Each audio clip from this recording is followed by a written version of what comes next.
পিছু নিয়েছে। ওই দেখুন ম্যাম, ওই ছেলেটা।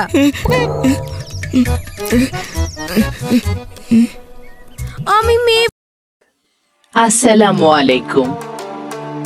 আজকের এই ভিডিওটিতে আমরা দেখলাম যে আমাদের সমাজ ব্যবস্থায় নারী ও পুরুষের সমতা নিয়ে যে কুসংস্কার বা ভুল ধারণা প্রচলিত আছে তাকে কিভাবে একটি নাটকের মাধ্যমে ফুটিয়ে তোলা হয়েছে।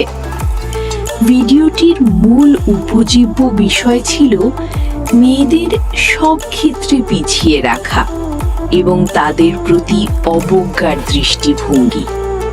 কিন্তু গল্পের শেষে আমরা দেখলাম যখন বিপদের সময় একটি মেয়ে ময়না তার মোটর সাইকেল চালনা দক্ষতার মাধ্যমে এবং তার উপস্থিত বুদ্ধিতে একজন ডাক্তারকে, যিনি নিজেও একজন নারী, রোগীর কাছে পৌঁছে দেয়, তখন সবার ভুল ধারণা ভেঙে যায়।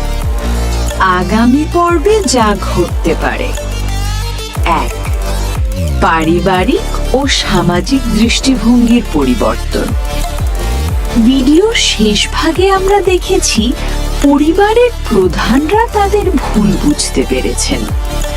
আগামী পর্বে দেখা যেতে পারে যে এই পরিবারটি শুধু নয়, পুরো গ্রামই মেয়েদের চলাফেরায় আর কোনো বাধা থাকছে না। মেয়েরা যে কোনো পরিস্থিতিতে ছেলেদের সমান বা ক্ষেত্রবিশেষে আরো বেশি পারদর্শী হতে পারে তা গ্রামে উদাহরণ হয়ে দাঁড়াবে। ময়নার নতুন যাত্রা। ময়না যে সাহসের পরিচয় দিয়েছে সেটি তাকে গ্রামে একটি অনুপ্রেরণার প্রতীক করে তুলবে।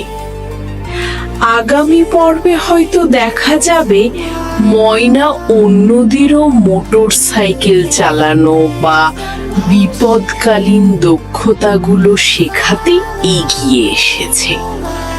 তার এই নতুন রূপ গ্রামবাসীর মানসিকতা পরিবর্তনে বড় ভূমিকা রাখবে।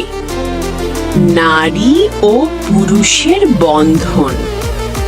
নাটকটির শেষে আমরা দেখেছি যে ছেলে এবং মেয়েদের প্রতি দৃষ্টিভঙ্গি অনেক ইতিবাচক হয়েছে।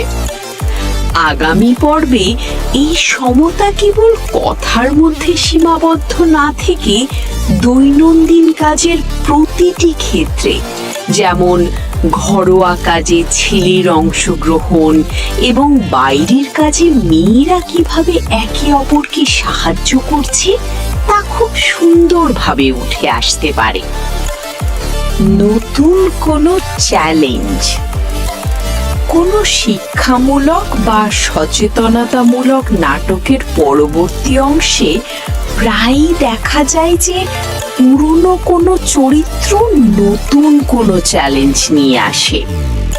হতে পারে কোনো কুসংস্কারাচ্ছন্ন ব্যক্তি আবার নতুন করে কোনো বাধা সৃষ্টি করতে চাইবে, কিন্তু এবার ময়না এবং তার সঙ্গীরা সেই বাধা কিভাবে জয় করে তা দেখার মতো হবে।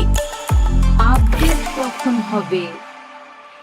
এই ধরনের শিক্ষামূলক এবং সামাজিক সচেতনতামূলক নাটকগুলো সাধারণত ইউটিউব চ্যানেলে ধারাবাহিকভাবে